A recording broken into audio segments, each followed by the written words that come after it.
Hey guys, just wanted to give a quick shout out to all of those Patreon subscribers out there who've been supporting the show. And don't forget, you too can support the show for as little as $1 a month by heading over to patreon.com/roadie free radio and help keep this show coming out week after week. What's happening, roadies? This is Bobby Carroll. This is Mark Snow. What's happening, roadies? This is Mark Agnesi, and you're listening to Roadie Free Radio. What's up, roadies? My name is Larry Milburn, and this is Roadie Free Radio, your VIP pass to meet and greet the stars behind the scenes of the music and film business. All right. What's happening, roadies? Welcome back to another episode. This one just happens to be episode 120. My guest today, this week, is Mr. Mark Agnesi, vintage guitar expert, one of the youngest vintage guitar experts out there, working over at Mr. Norman's Rare Guitars in sunny Southern California. Great interview. Can't wait to get to that. First up, we are coming at you from the kitchen in Northwest Connecticut. Trying to get this episode out quickly. Had a few things get in the way, like work, like client work. Oh, God, client work. Anyway, it's fun stuff, right? Keeps the bills going, keeps the food on the table for the familia. How was the NAMM show, my friends? I saw some fantastic photographs, some great updates. A lot of our friends were there. I wish we could have been there, but we will be seeing you at Summer NAMM, hopefully, and can't wait for that. So send me some great notes if you've got them from the show, or some pictures or some new gear, whatever you saw there that is worthy to chat about. Let me know about that. Saturday night, this past Saturday night, January 26th, I was at the Brooklyn Bowl filming the Weight Band, our good buddy Jim Weeder, and as well as Michael Brahm and a whole host of phenomenal players.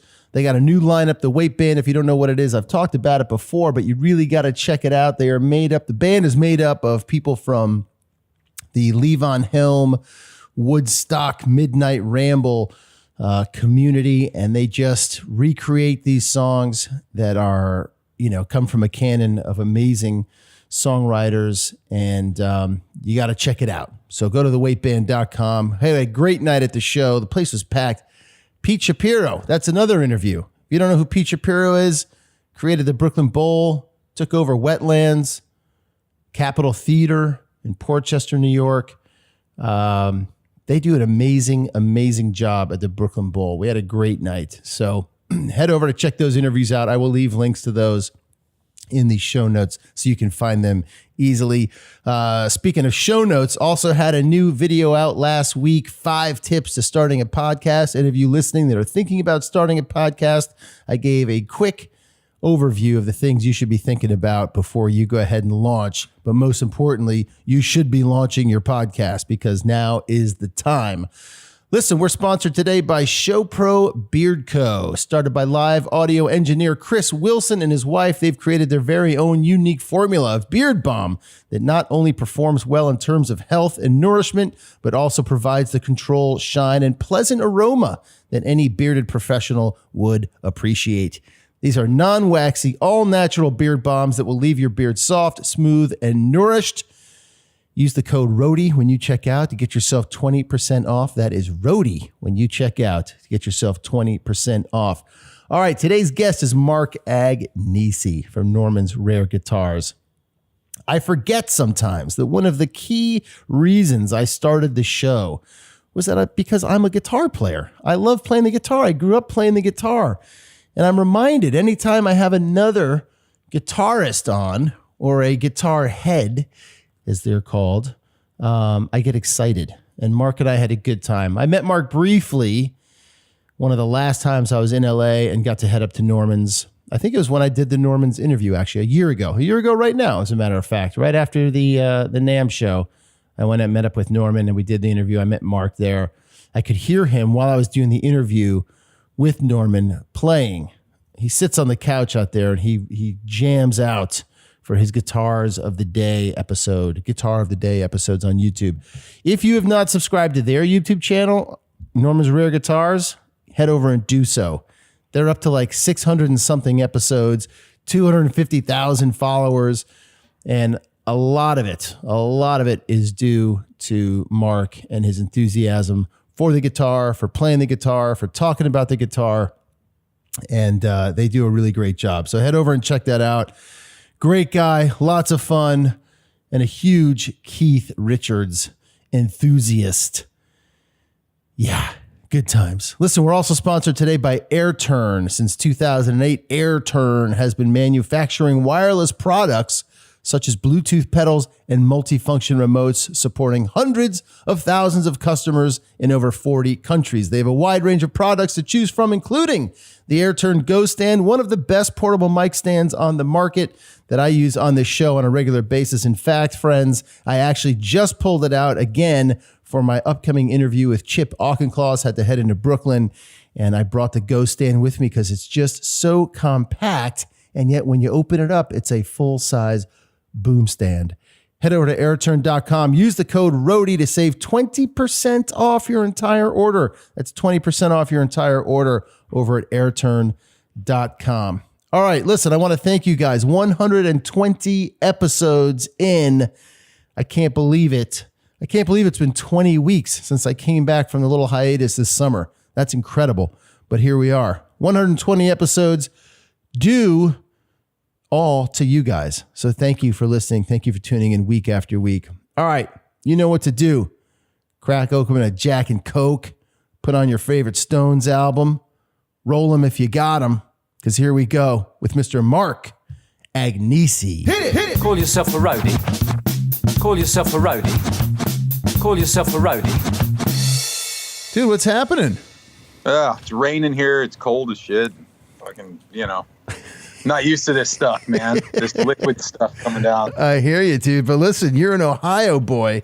So that's been a long time ago. I've gotten used to the California thing. I guess that's true. I was out there for 15 years. I've been back here for 10, and I'm still not used to it. I've got like 3 heaters going in my office right now. You want cold? I got cold for you, pal. I'm sitting on my hands. I'm doing all sorts of stuff right now. I'm wearing a beanie right now, dude. It's epically cold, dude. Listen, congrats on the new show. Thank you. The Mark Agnesi Show. How's it going? You got 3 episodes in? 4 episodes down. We're working on episode 5 right now. I've got basically we did 8 episodes, 8 interviews throughout 2017. So now I'm just kind of getting the edits done and adding the rest of the content to it to put it together. So there's 4 more coming. First of which will be this coming Saturday, and we had this ambition to do it once a week. It's just not going to happen, man.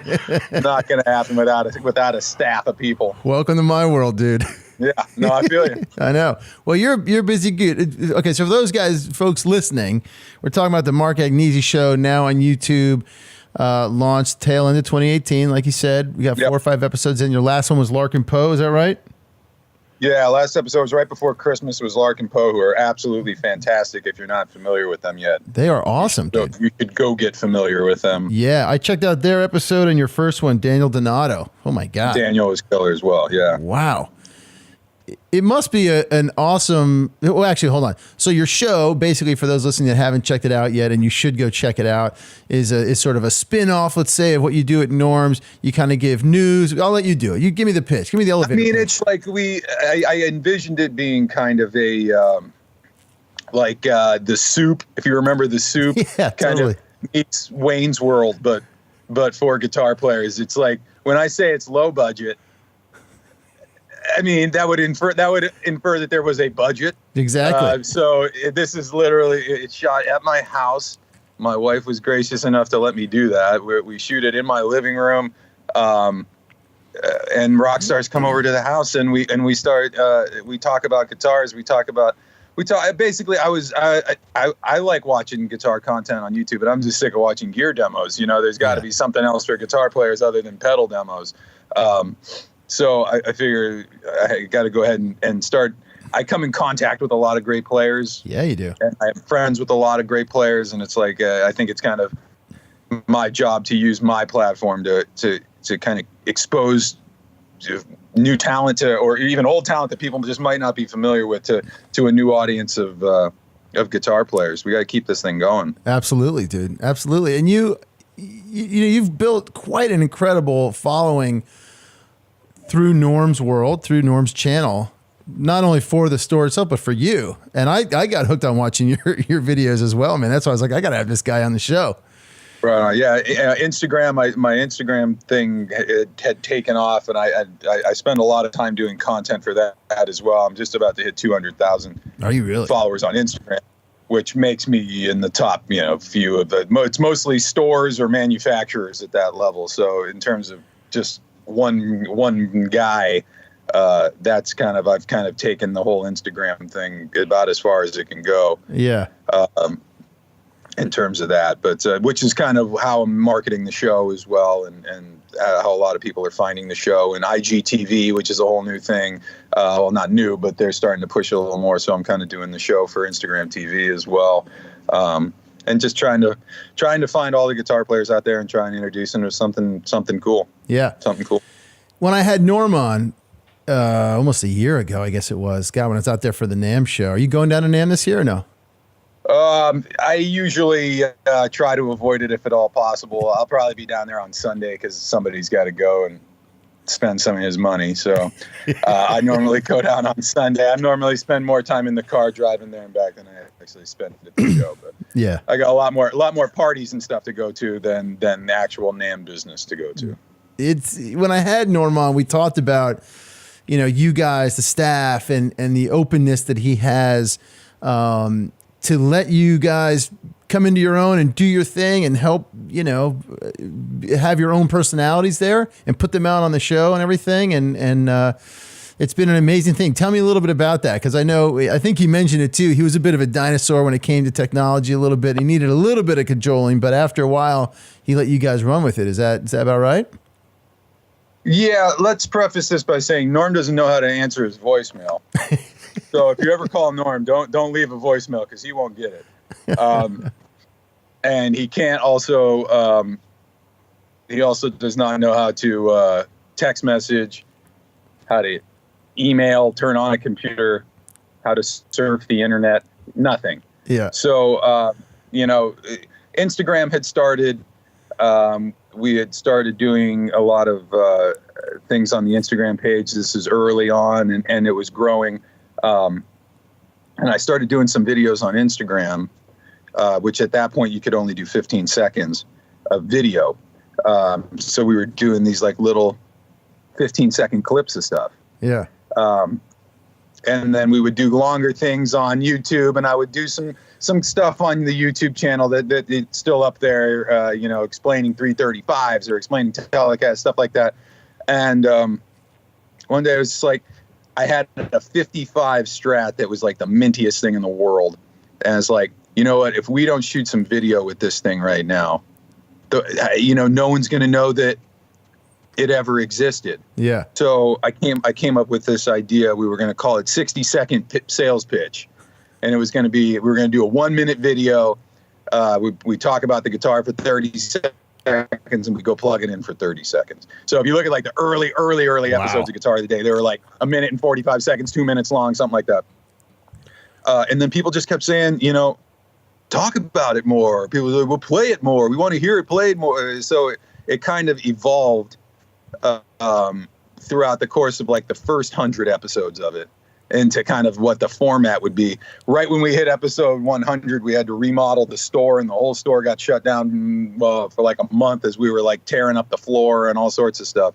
When we came back for episode 101, that was when I kind of introduced I'm going to play 3 popular songs on the guitar format. And that's kind of when it really took off. And then it's we're doing episode 700 here, I think in, 2 weeks is going to be episode 700. So we've done it 5 days a week, every single week for the last, I think it'll be 3 years in February. You must have repeated songs, right? Oh yeah, absolutely. Yeah, okay. Because I've watched a ton of them, and I haven't seen you. Or not giving a shit about the show has kind of gone up and down. There's ebbs and flows. Right now I'm in I don't even think about it anymore. I kind of go into work and figure out when I walk in what guitar I'm going to do and start thinking about songs. And yeah, sometimes I have time to learn something new. Sometimes I don't. Sometimes I'm just trying to pick something I haven't played in a while, but I don't know. It's really people have really connected. I mean, it's not the first time someone has done that kind of thing online, but for some reason, I think it's my personality and the consistency of the fact that it's up literally new episodes 5 days a week for the last 3 years have allowed people to kind of.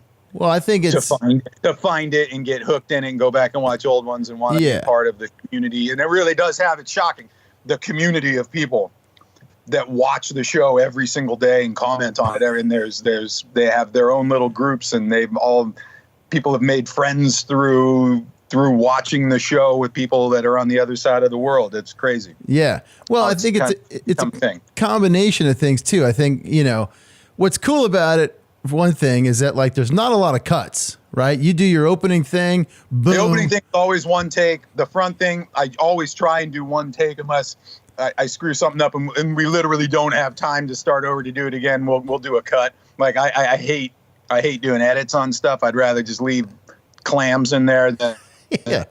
But yeah, I hate doing edits. So whenever I can just get one solid take, I'd rather have bad notes and clams in there than a bunch of edits and cuts and stuff. Yeah. No, it's good. But I think, and you've got Jen who helps you, right? Behind the camera. It's the two of us. I mean, she does all the filming and editing, and I do all the talking and playing and come up with the songs and all that kind of stuff. And she oohs and ahs in the background, and it worked. But it's cool because she's kind of you guys, but she's kind of us as the audience too watching. You know what I mean? Like she's excited about this stuff as well, and she seems to kind of know some things and gets into it. A little bit. She pays attention to what I say occasionally. You think 700 times she'd start to know some of this stuff, but she still kind of goes over her head. But, but it's cool. I mean, I think the success is like it's an open. That little show that you do for them, the Guitar of the Day is like open. It's approachable. Like you said, it's like, it's fun. You're funny on screen, but then you've got all the other stuff that's going on at Norm's with all the celebrities walking in or the non-celebrities who are just players who are awesome. I mean, you've really kind of built, that whole channel into something amazing. It's a great destination to go for cool guitar content. Well, we had been talking about doing a reality show. I mean, we had made like 3 different pilot episodes for 3 different production companies of a reality show. And that kind of probably stopped around maybe 2015-ish. We kind of got out of that. We're going to do this as like, a show's not going to work. And someone who was, we're in LA, so we got a lot of big, industry people come in the store, they're friends of ours and customers and stuff. And this one movie producer customer of mine goes, why don't you guys just do your own YouTube channel and just make whatever content you want? And it was like, I didn't understand really what that even meant at the time. But having, I think, the daily episodic content that Guitar of the Day is, in addition to all of the random celebrity stuff or some young hot player that just walked in off the street or something. I think that is what's kind of really built that. And then here we are. We got over 300,000 subscribers on the channel now in a matter of a few years of doing it. It's crazy, man. Do you get people coming in that like you can tell they're just there because they want screen time? Oh, every day. Yeah, you can tell. There's anytime you see a kid walk in and he starts playing a Stevie Ray Vaughan song and you see his dad over in the corner, it's like, oh, okay, we know what's going on. Yeah, we know why you're here. Right. Yeah, people just kind of linger around and wonder if right. Jen's gonna pull out the camera and off you go. We're gonna be blown away enough to pull out the camera. Right. All right, so let's go back a bit, dude. You're from Ohio, like we mentioned, but you spent some time in Nashville in school. So take me back to Ohio. That's where you grew up. So where you started playing, right? I grew up and started playing in Northeast Ohio. I played in bands all throughout my middle school and high school. Growing up, I started in heavy metal bands. Playing shred guitar. I kind of transitioned into blues stuff in my early teens, and that kind of is what I played all throughout high school and made decent money for a 16-year-old kid. Go out and do 3 sets on a Saturday night kind of thing with a couple of my friends. First guitar? First guitar came early. I think I was 6 or 7 years old when I got my first guitar, which was a black PV Impact 1 that was purchased from Akron Music Center in Fairlawn, Ohio, which is now since long gone. It was right next to a TJ Maxx, and my mom loved TJ Maxx, so she would go to TJ Maxx once a week, and I would walk next door and bug the shit out of the poor guys that work behind the counter at the store, and I would just sit there and drool over everything in there. And I remember seeing that black PV guitar, and it was like $300, and it was made in America, and I knew I could convince my dad to buy me that one, even though they had like flying V's and cool shit up on the wall too. That it was like, at that era, that was like the late 80s, early 90s, so it was still kind of the pointy guitar. Yep. I just remember looking at the wall. I remember there being a lot of the Gibson designer series, like the V's and Explorer, the really Mike Shanker looking shit that had like pinstripes and all the weird patterns and stuff on them. Yep. That was kind of, what the vibe of that store was. I'll never forget. I remember the very first time I saw Korean Flying V was in that store. It was a reissue one, obviously. It was one of the 80s ones. But yeah, all that designer stuff was there, like front and center, and then like tucked up in the corner, there was a natural heritage Korean Flying V, and I just remember being stopped dead in my tracks. And even at like 6-7 years old, I was like, fucking, that's the one right there. That's the cool one. And I finally got that one this past year. I finally made that one come true. So I finally have one of those to make it come full circle a little bit. I've always been just enamored with that particular guitar. Yeah, and again, probably because of that moment of walking into that store and seeing it hanging there for the first time. I had no idea just how cool it really was. I didn't learn any of the mythology or the history till many years later. Yeah. Well, and just again for folks listening, your first episode or your sort of launch or announcement of the Mark Agnesi Show, you do your own little home tour of your guitars, and that's one of them. Yeah, right? People have been asking to see my personal stuff for a long time, and I had never done it or put it out. I figured that would finally give the people what they want. And, and help promote the show a little bit. But yeah, that's got like 175,000 views already, I think, on it's a good little collection, dude. Covers the spectrum. It's just expanded. I just picked up a little Christmas present. Santa came late, but I just got a Fender Vibro King got delivered to my house the other night, which I've wanted one of those forever. But they're so goddamn loud.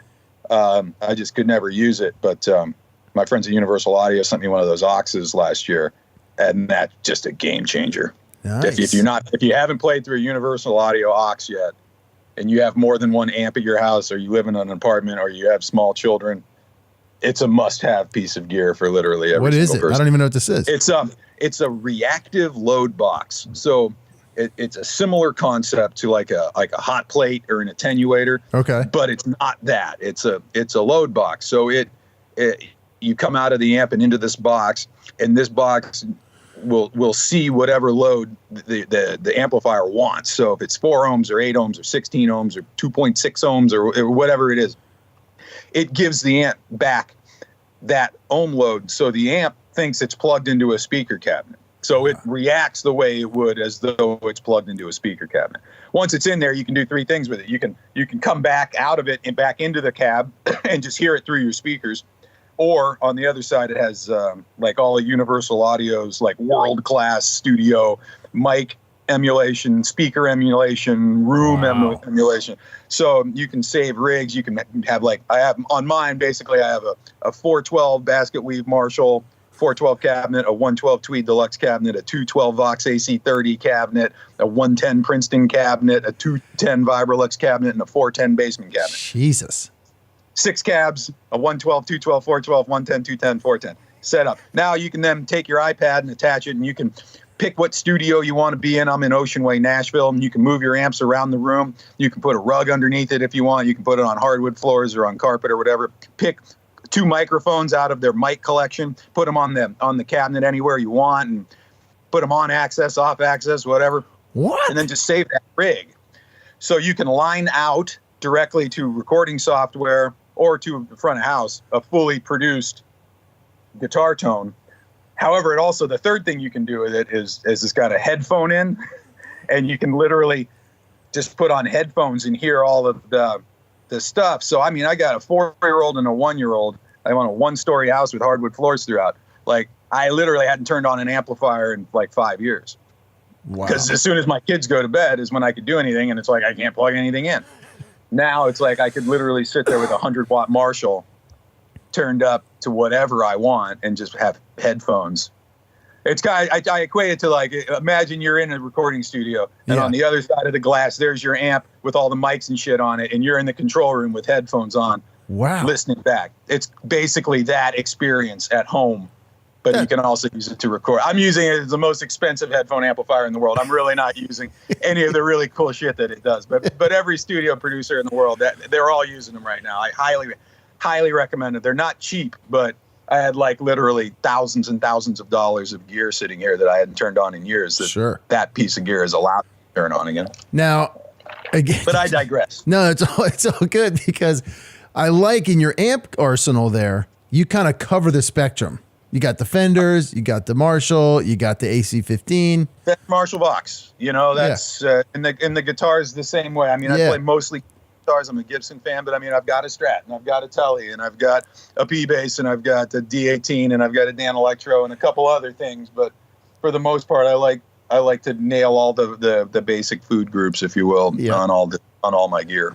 What was it about the guitar at 16 years old or 6 years old that got you?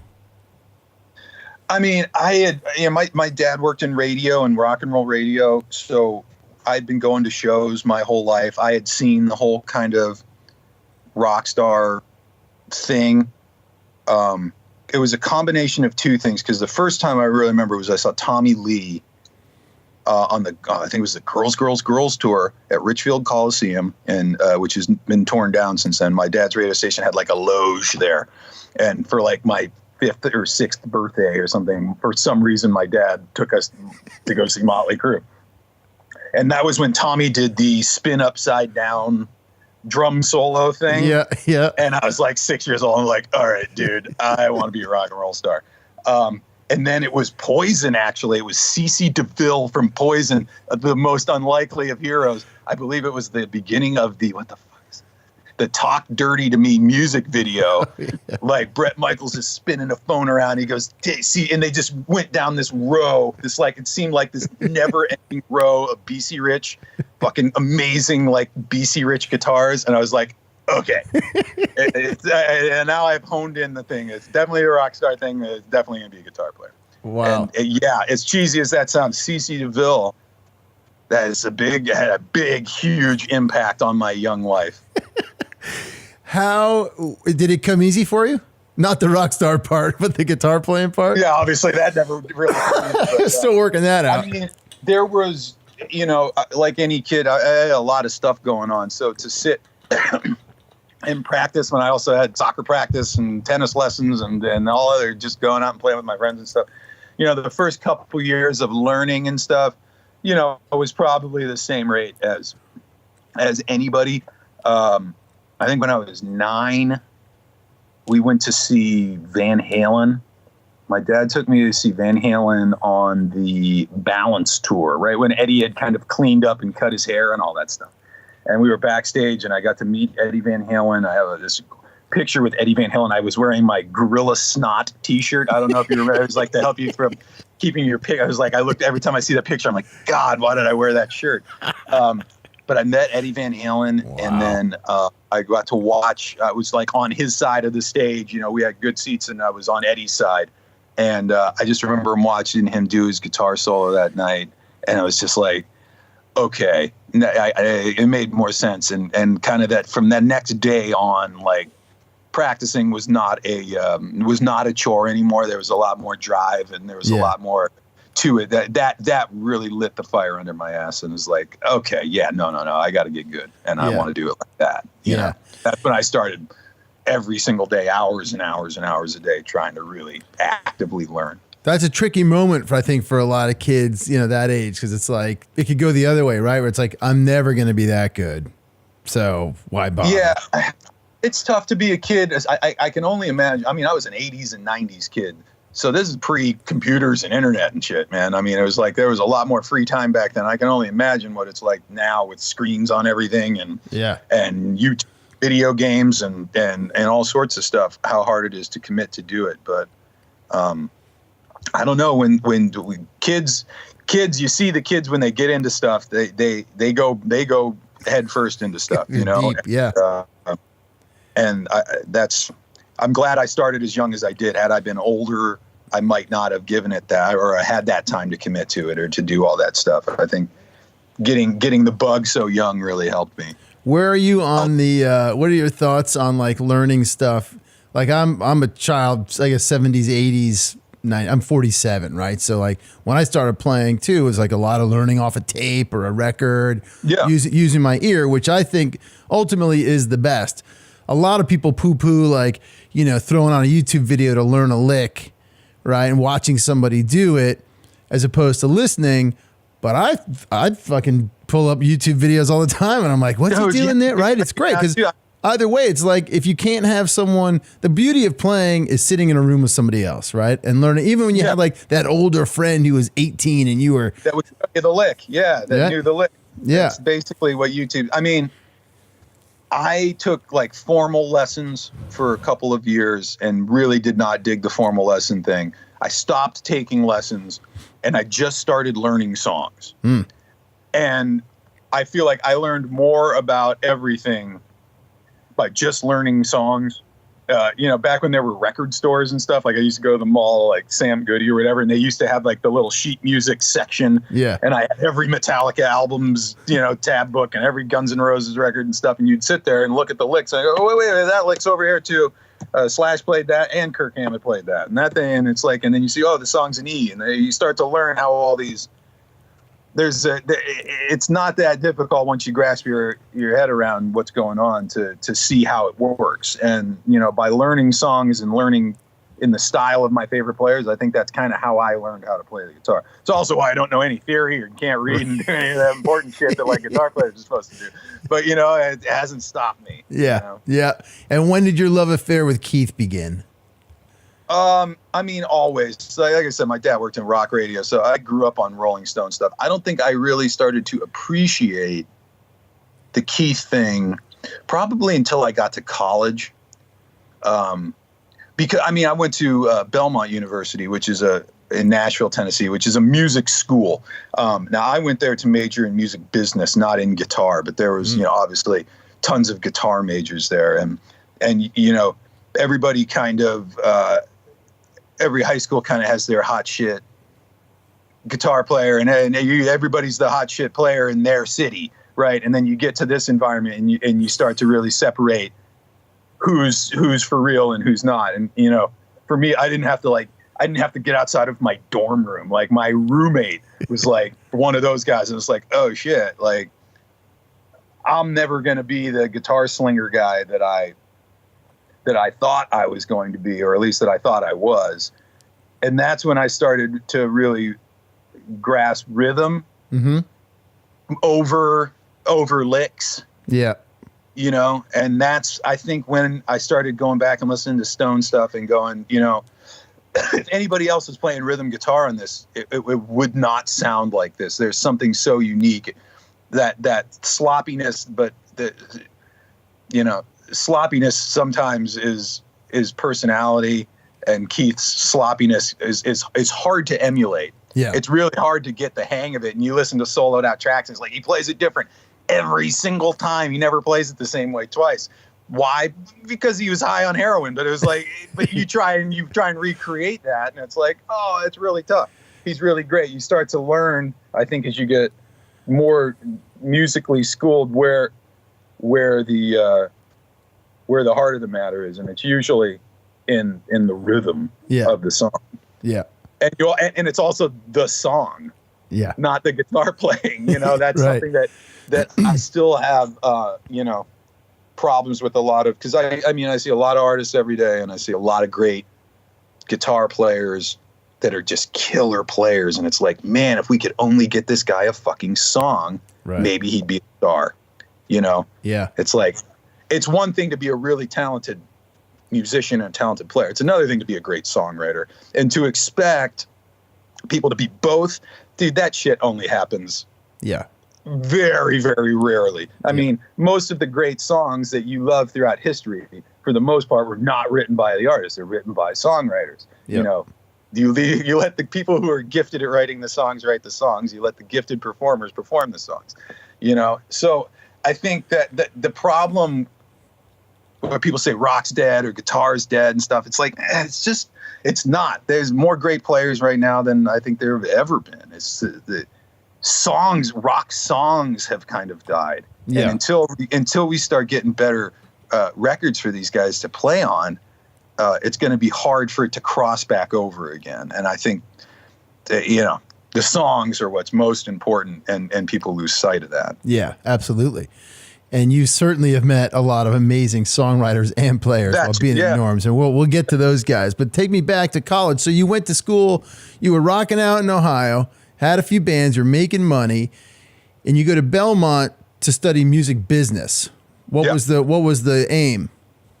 Again, I didn't want to be a session musician or whatever. I felt like the major in music, it's like my chances of making it in the industry have nothing to do with whether or not I get a degree in this. I knew enough about it. It's like, it's either going to happen or it's not. So I figured I'm better off learning how the industry works and learning, how to not get screwed out of my publishing if something were to happen, and how not to, how to market a record, how labels work, how promoting a tour works, how booking a tour, how doing, all of that kind of stuff. All right, so it was still that you were going to stay a musician and be a musician and rock. It was always, but you just wanted to get the basis. Yeah. Yeah, it was always about music, and I still knew that I was going to try to pursue being a guitar player. I just didn't think I needed to major in guitar. Got it. To do that. I was already a guitar player, and people are either going to like it or not. And I'm really glad I didn't. Had I got into, I don't know. I don't want to talk poorly about theoried musicians or people that actually know what's going on, but I see a lot of those guys too, and they tend to be in their own head a lot, and they tend to overthink things, and they tend, the music I like, it was never about that. It was more about the energy or the performance or the attitude or the way the notes were played, not the notes that were being played, It was, again, it didn't seem right to me. I'd be sitting here playing Steely Dan songs or something and just wanting to die had I probably done that, Instead I just turn up too loud and play the same 5 rock licks over and over again.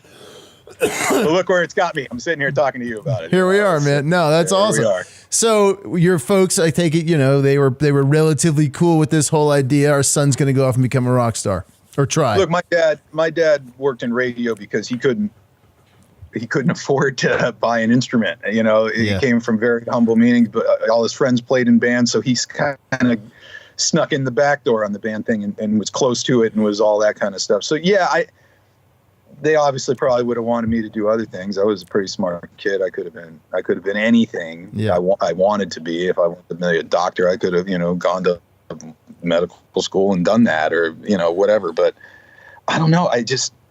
There's something about the rock and roll thing that never goes away if you're struck with it, and now I've just found kind of different ways to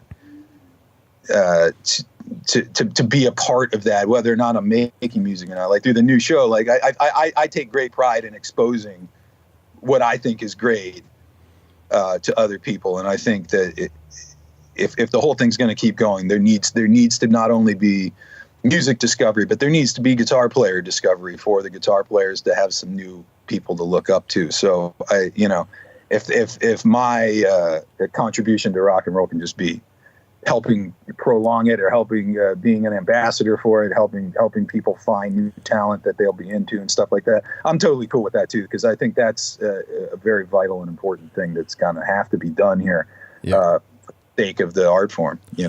When did the lure of the vintage instrument or the interest in really getting to know that stuff start clicking for you? Before Norm?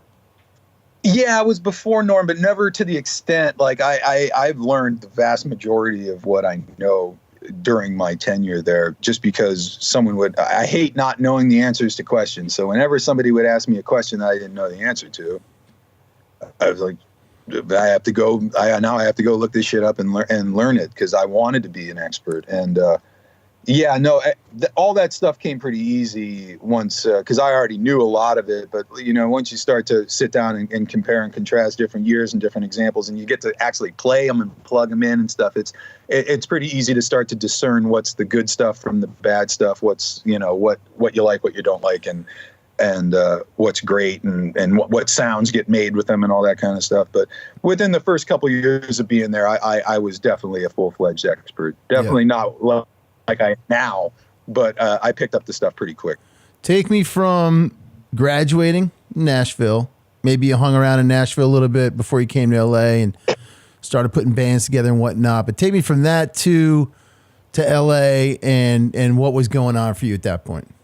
My school, Belmont, actually had a program that they called Belmont West, which was a one-semester program in L.A., which me and my best friend Josh, we both decided we were going to do that, and we were going to do it our final semester of senior year. So my last semester at Belmont was actually here in L.A.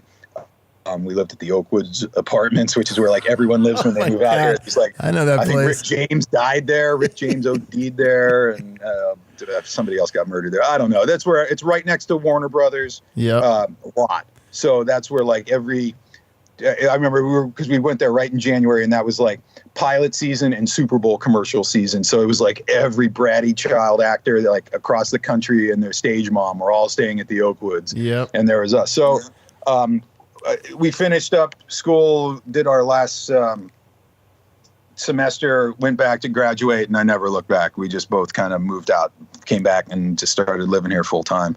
I got a job selling guitars. It was actually my first job selling guitars. It was at a store called West LA Music, which is no longer around. As soon as I left, the place went to shit. But I started selling guitars there, started managing their guitar department. Basically, my idea was I'll do this, and I'll be around it all day, and I'll get to meet some people and get some opportunities. And it worked. And after about 2.5 years, I was playing in enough bands and doing enough sideman stuff that I thought I could, quit my job and start going pro. What years is this? That was probably around 2010. Oh, wow. Okay. Actually, that would have been earlier. This would have been around 2006, 2007. So what are you are you about 30? How old are you? I'm 36 right now. 36, so I was probably 24, 25 at the time. Okay. And went, toured, played with a bunch of different bands, no one of any prominence, but whatever would pay. The war was still going on then, so I did a lot of those USO kind of things with different bands. I went to Iraq 3 or 4 times. I went to Afghanistan a couple of times. What was that like for you? Those were always interesting trips. The experience is one thing. Getting to go play for everybody is a whole other thing, and very appreciative audiences to play for. But yeah, you're on stage and you hear some shit start blowing up behind you and stuff, and everybody just drop their shit and go run into a foxhole somewhere or something, which happened a couple of times. One tour, the whole entire tour got canceled once we got over there because we got it was a brownout in Baghdad. We were at Camp Vic. We were staying in Saddam Hussein's one of his palaces, and every day we'd get up to go fly to the next place, and a sandstorm would come in, and we couldn't. We just got stuck there. I sat in Baghdad for 6 days. We just started trying to figure out something to do. We'd go play during dinner in their cafeteria just so we could go play something, So there were varying degrees of good tours, but it was always cool being over there. Yeah. To see all that stuff. But yeah, once those started to stop and everything, it's an expensive city to live in, playing $50 gigs. Yeah. Takes a lot of $50 and $100 gigs to make rent in LA. So I was buying and selling stuff on the side to kind of try and keep it going. And then the Norms thing popped up, and it moved quickly after that. And what was that? You saw an opening for a job there and went and applied? Fucking Craigslist, man. Craigslist.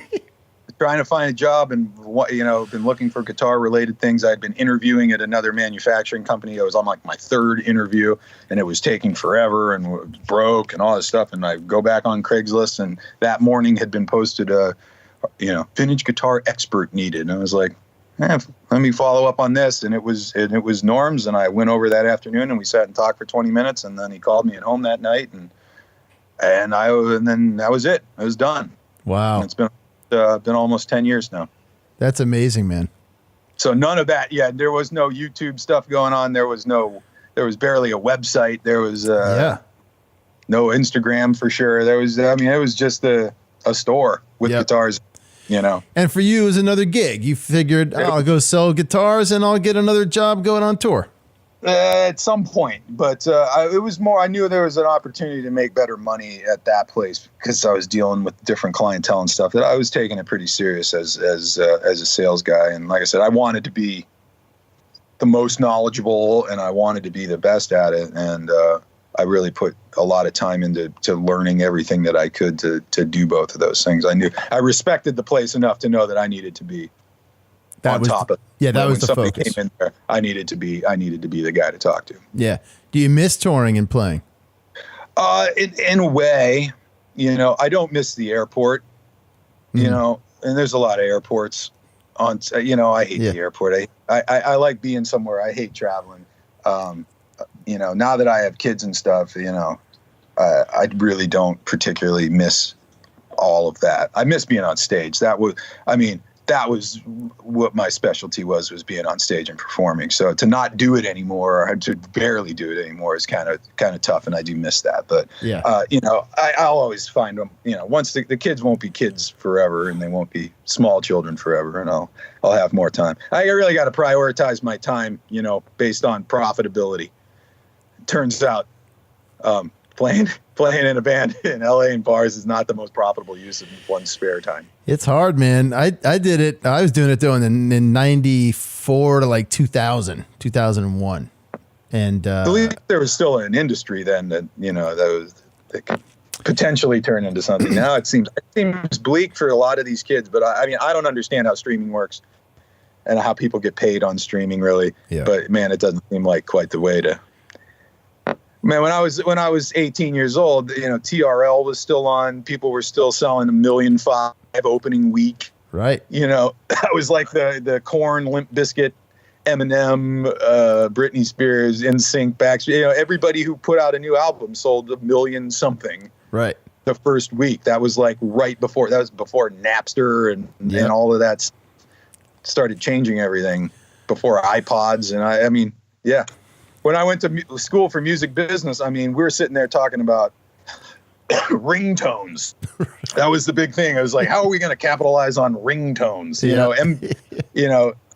iTunes was not a thing yet. The iPod had not been invented yet. It was like, it was an interesting time in the industry back then. You could still make a living. What, at least a comfortable. What still like surprises you day in and day out at the store? The young kids do still surprise me. How into the same music that I was into, that was old music when I was a kid, that these kids are still into as well, and they still find and discover, which is really cool. You see some like 9-year-old kid come in and he knows, Led Zeppelin, and he knows Black Sabbath, and he knows all the shit that was, well before my time. And it's like, wow, these kids they're still finding it, and it still resonates with this generation of kids too.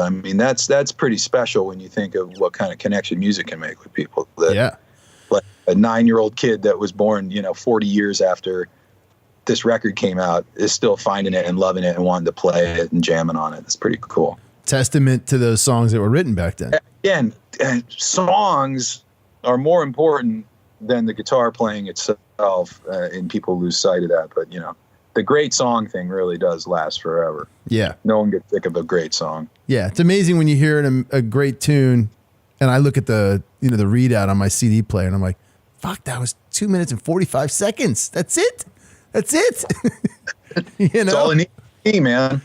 Tom Petty, you know, it was sitting Yeah. there. He's still come out with albums there, and it's like, man, he put out another album, and it's still the same 4 or 5 fucking chords. Like, how simple can it be? And he can still write prolific songs. As simple as it's like, I'm so jealous and envious of that kind of talent, because it doesn't work like that for me. No, that guy is special, and I know he had a special place at Norm's and with Norm. And He really with you did. guys. It's still really tough, man. I still look at the door and expect us to see him walking up, like, you know, like you used to, and then just know it's not going to happen. But had a lot of really cool moments with Tom, and he was one of the best, and just always the coolest guy in the room, man. Yeah. He had an aura about him. Yeah. And definitely still miss him dearly.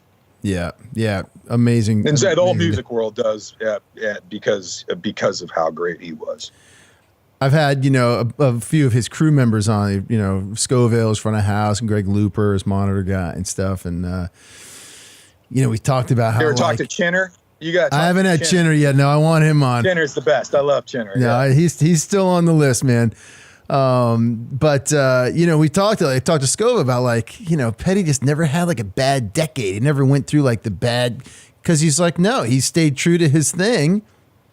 And you're right. It's like, you listen to it, it's the same 4 or 5 chords or whatever it is. And it's like, God, he's just, you know, from Did it again. pick an album. Yeah. Did it again. And he takes you on the ride every time. Such like you said earlier, you know, it's that combination of just amazing things, like that 1%, right? It's like a McCartney or Tom Petty, Yeah. whover it is, or John Lennon. Most people aren't gifted in all of those ways like those guys are. There's some really great performers. There's some really great songwriters. But when you get somebody that can really do all of that, that's special. That's real talent. Speaking of real talent, you got Frank Stallone coming in there. Real talent right there, man. I met I like Frank. Frank's, he's interesting. You know him? I met him. I knew him years, like around that 2000. What the hell was it? 2000. Actually, around 2001 to 3. I knew him around then because there was a guy named Al Bandiro. Do you know Al Bandiro? That sounds familiar. He's a radio. He was an old disc jockey from New York, New Jersey, something like that. Anyway, I met that guy in like an acting class, and we became friends, and he was friends with Frank. So I met Frank a few times and was like, wow, this guy's, you know, on fire. And then that was it. But then he resurfaced when I started watching the Norm channel. I was like, holy shit, this guy is a character. He is, yeah. He's got like a 12-year-old, you know, with hyperactive disorder kind of thing. He just goes from one thing to the next, and he'll just be looking at thing. He'll ask you a question about one thing, and before you can even answer the question, he's already moved on to the next thing. And I don't know. I like Frank. He's an asshole, but he's our asshole. You know, Exactly, he's one of those. exactly, right. He's one of those kind of guys. He's your Artie Lang. Yeah, he's ours. You know.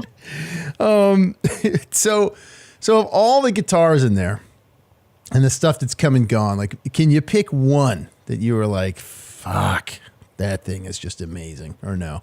And I bet you get that all the time. Yeah, it doesn't happen as often as you think. It is jaded. You get jaded staring at the stuff all day. There's the really, really special things that come and go. I had 2 gold. I love gold tops. Gold tops have a special place in my heart. There was 2 gold tops. One I sold to Brad Whitford, and the one just went to Slash right before Christmas here. I sold Slash one that were both 58 dark back, like eat your lunch off of them clean gold tops. That was kind of my first Gibson, so those always have a near place in my heart.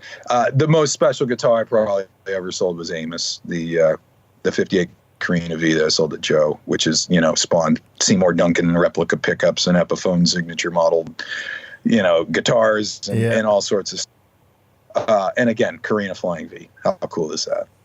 You know, Pretty awesome. It doesn't get that, yeah, to me. So that kind of stuff. I sold Billy Gibbons Broadcaster this past year, which was under 100 serial number Broadcaster. That was the Jesus Just Left Chicago guitar. That one sticks out as a pretty cool one. You know, sometimes it's more the sale itself that sticks out more than the guitar. But Right. It's funny. The Brad Woodford Gold Top, I had to deliver it to Brad at the Sunset Marquis Hotel, and it was like 115 degrees in LA that day. And the truck that I was driving broke down in Laurel canyon with the guitar in the back of it. It was actually the final day I ever drove that truck. I had towed back and had to just sell it. But yeah, I had like Joel, the repairman from the store, had to come pick me up in his car. Like all sorts of stuff. I had this gold top with me the whole time trying to get to Hollywood. Handcuffed. Drop it off to Brad Whitford. Handcuffed to you. But yeah, it was like, so that one always sticks out. Who's the player? Like, obviously, you know, we've talked about great songwriters, but like for you, because you're a player, who's the player that's come in that you've dealt with that you've gotten a little like, fuck, shaky in the knees over? You know, I don't get probably shaky in the knees over anybody's playing, although there's players that I really do like, and a lot of them have been guests on my show so far. In terms of the country stuff, I think Daniel Donato is world class. Just insane amount of knowledge and dedication and skill in that kid. He was deep. How old is that kid? He's like 23 now or something like that. He got that gig on Broadway, you know, when he was like 16 years old. Wow. And played 5 nights a week for years on Broadway, just, you know, knocking them out 4 hours a night in clubs. You know, he's the real deal when it comes to the country stuff. Jared James Nichols, I think, is phenomenal talent, passionate talent. Tyler Bryant is another one that I think will, in terms of the rock guitar players, will leave his mark. And I'm a big fan of Nick Perry as well. Nick was in a band called Silvertide, right towards the end of kind of that era we were talking about that had a couple of hit records and stuff. And he's gone on. He's got a new band called the Underground Thieves, and he's playing guitar right now for that girl Dorothy. So he's still touring with her as well. But one of the probably most underrated and overlooked rock guitar players on the face of the earth. Just absolutely killer. So a lot of those kind of up-and-comers I think are great. Slash to me is iconic and will always be iconic, you know, guitar player. To deal with him is always kind of fun. Yeah. Joe, I mean, I've become very, very close with Joe over the years, and, you know, you forget when you become friends with somebody just how talented they are, and then you go see a show and you go, holy shit, like, he's that good. He really is that good. And there's other guys like Josh Smith, another friend of mine, and Kirk Fletcher, and some of these other just below the Joe tier of blues guys that haven't really quite got the notoriety yet, but are just absolutely killer. Art Menezes from Brazil, another insane blues guitar player. Yeah. There's a lot of talent out there, man. There's no shortage of talent. The only shortage is song. You know, and Joe, I always have to say that because, you know, the talent shortage is not the problem. The song shortage is the problem. Yeah. I bet the nice part about Joe too is not only can he play, but he's a gearhead, nerdhead like you guys are. So having him come in, you guys can just wax about the gear. We sit and talk about that kind of stuff, you know, and you know, send me a text out of the blue if he sees something, or I'll send him a text and we just go, oh my God, we just said, there's a group of us that are on like the text chain of guitar nerd rock star stuff that goes around, and we all know each other and we're all friends. It's a pretty small group of people, and everybody knows each other once you start to hang in those circles, you know. Sure. At any level of fame, those guys are all still on the email chain and all still just as excited. Yeah. All Guitar Network. What's going on with All Guitar Network? All Guitar Network is coming. We changed the platform on it, so it's being rebuilt right now. But just kind of a cool idea, I think. Where television's going now is kind of small boutique channels that are very, very specialized in content. And I think there's plenty of guitar players out there to necessitate their own channel of stuff. So the All Guitar Network is going to be some YouTube content, some original content. As it starts to move along, a lot more original content and actual shows and things like that. Yeah. But I think it's going to be a cool thing. It's probably a few months away still from the new platform being up and going. But right, cool. So you're involved in that too. Involved, I'm involved. Slash is involved. Joe Bonamassa is involved. We've got a lot of cool things coming in the works. It's just, it takes time, man. There's a lot of other stuff going on too. So if it was just our focus, we probably could move things along a lot faster. But it's coming. How's Mark Rivette doing? He get his house back up and running? Mark's house is gone. But, is it? Yeah, totally gone. I think they have a a small trailer now parked on the land where the house was that they're living in while they're still dealing with insurance stuff. That's just a mess and a nightmare. But he's still coming in every day and knocking out all the Guitar Network stuff in spite of the fact that he's homeless and all that kind of thing. Wow, man. I fell off the what's that? Go ahead. Yeah, that's heavy, man. That fire, he was not the only one of our friends that got hit, but he had just sold his other house. The other house remained completely untouched, and the new house that he had just closed on just is completely just gone, leveled. Oh my God. Yeah. Only silver lining being they were still moving in, so some of their stuff was still, they didn't lose all of their stuff too. They just lost, the house. And Right. Oh my God. Yeah, I was putting up videos over there, and then I kind of fell off that for a bit, and now this year I got to get back on the bandwagon. But I could tell it sort of looked like it had slowed down a little bit.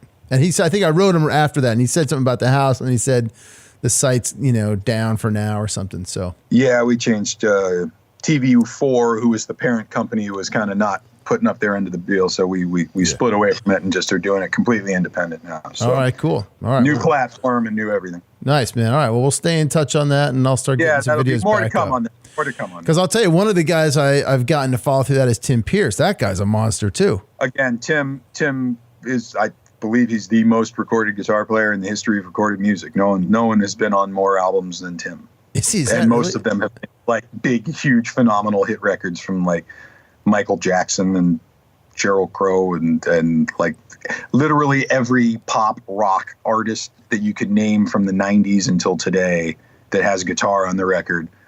If it wasn't played by one of the guys in the band, there's about a 95% chance that it was Tim Pierce that played guitar. Oh shit! On that record. Like if you look at his credits, it's like, oh my God. Yeah. Like, I gotta get that guy on the show. Like every single song that I've ever heard in the last 20 years he played on. Yeah. Tim is pretty amazing. Wow, man. So what's the future hold? He lives like less than a half a mile away from the store. So it's like, again, it's one of those things in LA we take for granted. People take his master class and all this stuff. Like, yeah, Tim's just like getting coffee next door and comes in and hangs out for an hour, and Norm forces him to shoot some video and he goes back to work. It's like they're just around. These guys they're just around. I spent 15 years out there and never went to the store once. I don't think I even I don't know, man. I lived in the Hollywood zone, so I was down by Voltage Guitars. I don't know if that was still there when you were there, right? Like I just lived. I was on Gardner, so I was just down from that, and the whole rock block was all right there. Yeah, yeah. You would lower yourself to come to the valley. That's probably what it was. I was like, I'm not fucking going out there. Are you kidding me? Shit, man. But then it was like a few years ago. I was working on a documentary with Arlen Roth and Jack Pearson, some other great players, and that's when I met Norm for the first time. And my wife, when I went out there, I think I bought you guys have these acoustic, is it Radio King? Recording King. I was like, $200. I was like, I got to buy a guitar to keep out in LA. So I did. I was like, I got to get something from this store. And, but yeah, that's how Norm and I started talking and stuff. And then once I started doing the podcast, I was like, I got to get back out there and get some of these folks on the show, man. So it's shocking. People in LA still come in and go, how long have you guys been here? Yeah. Like 43 years. You're like, oh, how did I not know that this? Like, I don't know. How did you not know that this was here? But people are still finding us even in town. Yeah, we walked in. I told my wife, I was like, you're going to have to give me some time.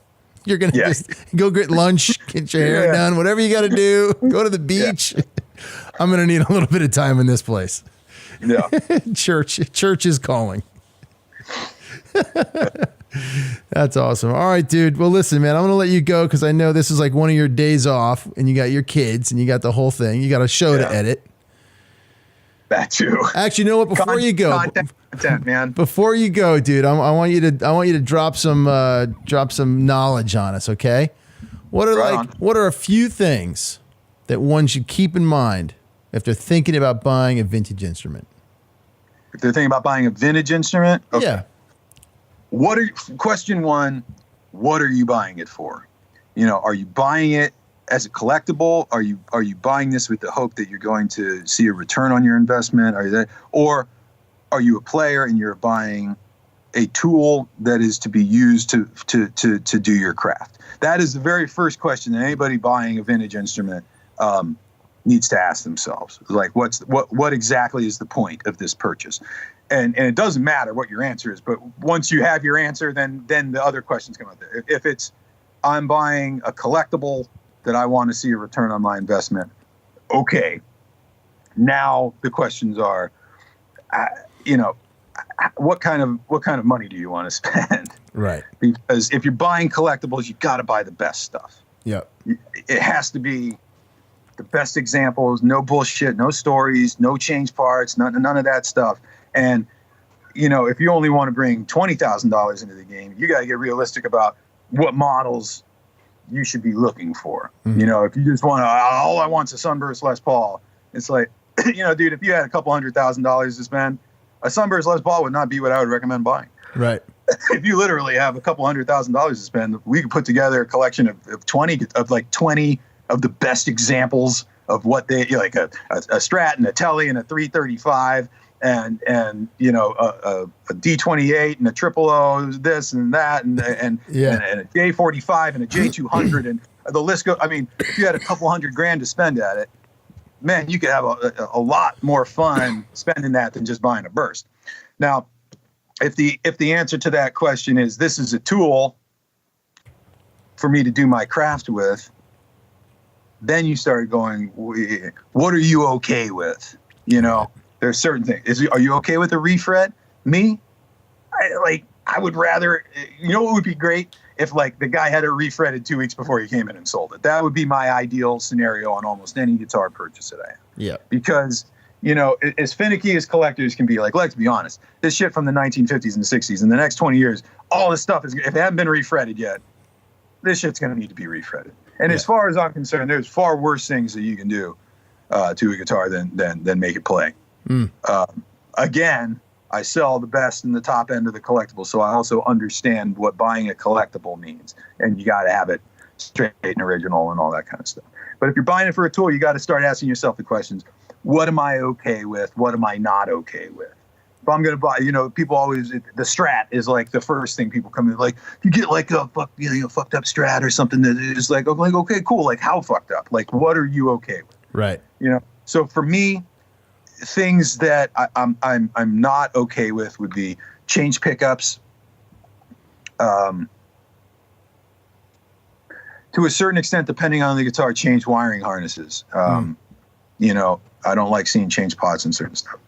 But if I found a Strat that was, a body refin that had been refretted and somebody put a 5-way switch in it, oh, dude, absolutely. Let's make a deal. Right. So you have to define first what it is you're trying to do with this purchase. That's the first question I'd ask anybody. If it is about being collectible, get your money in order. If you want the most collectible, most desirable things, get your money in order, because it's not going to be cheap. At the same time, though, I put collections together for a lot of guys where they're like, I don't want to spend over $10,000. And that's like, you know what? That makes you really go like, hey man, what is really killer for under $10,000 that you can start finding minty examples of? And it's like, oh, there's all sorts of shit that you could bring $10,000 to the table and buy something incredible.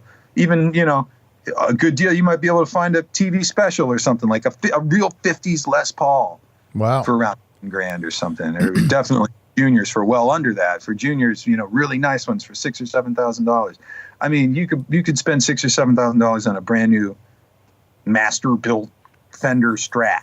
Right. And it's like, man, I would so much rather have a minty collectible at that point. If I, but again, it's a matter of what you want to do with it. Some people, don't like clean guitars because it's like, I don't want to feel like an asshole for taking it out and playing it. Right. There's that thing too. Mint guitars are kind of a blessing and a curse, because you start to walk that line, and it's like, I in my opinion, everything should be played. If you watch the show, you say, I don't give a shit. Like, I'll wear zippers and jewelry and like all the stuff people complain about. Like, I ain't care, man. I'm not shy.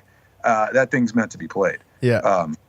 Just ask before you go jumping into the deep end, you really need to either talk to somebody that really knows what the hell they're talking about, or you got to have a pretty good idea what you want to do before you start spending money. Yeah. That's my advice.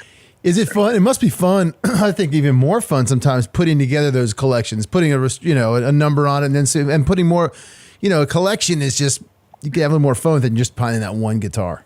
Look, it never is done. I put those collections together for guys where over the course of 2 or 3 years, this guy's bought like 35 guitars from me, of all minty stuff. I actually just had one of my really good customers got ripped off. And in like November, 36 guitars got stolen out of his storage unit that were all insured and all had appraisals from us and all were everything. Oh my God. So, and right before the end of the year, he just got his several $100,000 insurance check, and he got the fun of going shopping again. Here's the deal. He had the collection of 35 guitars that were in the 10 grand or less. And he goes, you know what? I don't want to be a custodian for 35 things anymore. I want 10 guitars, and I want the best shit that I can get my hands on. So, he bought a 3-pickup 57 Les Paul Custom, and he bought a 00042 from the early 1940s that was mint, and he bought a Super 400, and he bought the nicest ash body Strat that I've ever seen in my entire life. And, and now we're looking for a dot neck 335, and he wants a herringbone Martin D28, and then he's probably done. And you go, you know what? At a certain point, all of those 35 will get traded in for the 5 or 6 that you found out are the ones that you really can't live without. Right. It's never ending. My shit, I'll sell that. People will watch that video that I did in my collection by June of this year. Like 3 or 4 of those guitars will be gone. There'll be new stuff. It's always trading up, trade up until you finally get the stuff that you want. Yeah. Cool, man. Mark Agnesi. Thank you, brother. Dude, thank you for having me. It was a lot of fun. I appreciate it. Have fun out there and be safe, all right? Everybody watch Guitar Today. Check out the Mark Agnesi Show, too. New episodes will be coming here. That's it. We'll plug it. All right, dude. Be well. Keep rocking. All right, there it is. Mark Agnesi. Thank you, my man. Folks, go find him at Norman's Rare Guitars. Stay tuned next week, episode 121. My guest is monitor engineer and backline tech Chip Auchincloss. You can find us during the week at Twitter, Facebook, Instagram, SoundCloud, iTunes, Google Podcasts, YouTube, Spotify, all as Roadie Free Radio. Check out the website, roadiefreeradio.com. Send me a note because I want to hear from you. That's info@roadiefreeradio.com. And my friends, in the meantime, y'all be safe out there.